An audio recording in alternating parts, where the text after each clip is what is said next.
Welcome to the Voyager of the Seas in September of 2022. Hey everyone, I'm Patrick from Oakland Travel, and I've got the 360 camera up and running. We are on deck number 5, right outside of the Royal Promenade, and one of the interesting aspects of this ship is that deck 5 goes all the way around. So it's sort of like a walking running track, but not really. It's not labeled as such. But you could technically do laps on the Voyager of the Seas on deck number 5, all the way across the front, across the bow, and then across the back of the ship at the stern. And so you could literally just keep doing laps around there. It's not really designed for that, but it's one of the interesting aspects of the layout of the ship. So this is a 14-night Arctic repositioning cruise, Arctic crossing cruise, or something like that. I forgot exactly how they phrased it, but it's a repositioning cruise for Voyager in the fall of 2022.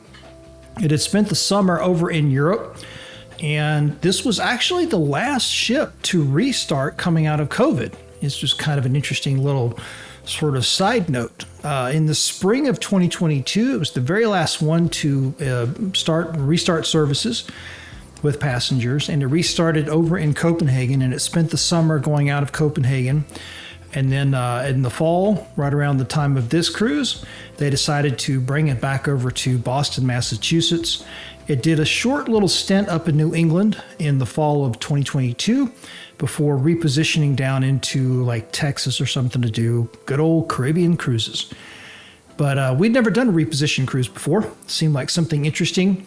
It gave us a chance to fly over to Copenhagen, Denmark, join the ship there, 14 nights, get off the ship in Boston, Massachusetts, then fly home to Orlando, Florida, where we live. So you see me bundled up right there. It's cold. This was September the 7th. The ship is in between Norway and Iceland.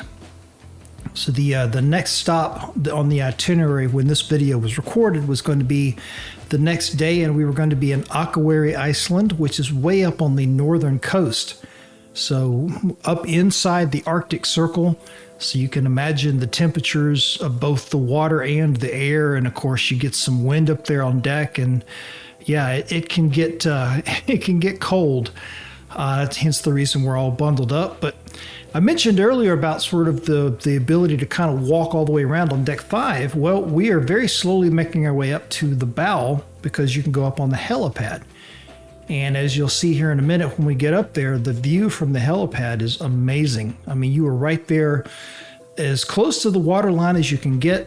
You're still, 40 feet off the water or whatever the distance is. This is as low as you can get, basically. But the view is phenomenal because there's just nothing else in front of you. So you have that Titanic view, if you will, of, where the ship is going. And not all of the ships in the Royal Caribbean Fleet will allow you to get up on the helipad. A good example of that would be the large Oasis-class ships. It's off limits. Those are the ones that come to mind, top of mind at first, right off the top of my head. Quantum and Quantum Ultra-class ships, I don't think you can get all the way on the bow on those either.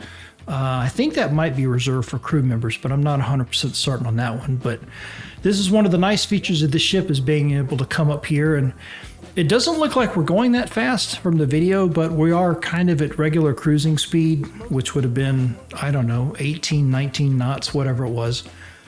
But just a beautiful day out here. This is probably late morning, approaching lunchtime. I'm not exactly sure when, but you get a few of the other passengers up here that are coming up to say hello and kind of check it out, and you see varying degrees of clothing to protect them from the elements, right? Because it's, you get up here right on the bow of the ship, you can get some nice crosswind going, and then when the temperature's already kind of cold, depending on how long you can stay out in cold weather, you know what I mean? So for us, we planned on being out here for a while, so that's why we were kind of bundled up, because we were going to spend a decent amount of time out on the deck, on either deck 5 or up on like deck 11 and deck 12. No. Now I'm mad. Oh, wow. Yeah, but- 75% off. So Yeah, it's the like 20. jacket, Now the jacket, the scarf, and something else that I got was now like I am- $37. now I didn't see the scarf. But I am going to go back down there. I don't know if they have any more, but I am going to. They had small. They had several Mine small. was a small. Yeah. I wanted a small. It was only, that was like, what, $60? Yeah. Yeah. I know. Yeah, And because my we were luggage like got calculating left what Yeah. the price was behind. going to be. In Amsterdam, so they're delivering it to Reykjavik. So I was no. like, we went shopping a little bit in Copenhagen, but I didn't get everything. That was my worst. Yeah. So his made it fine, but we have.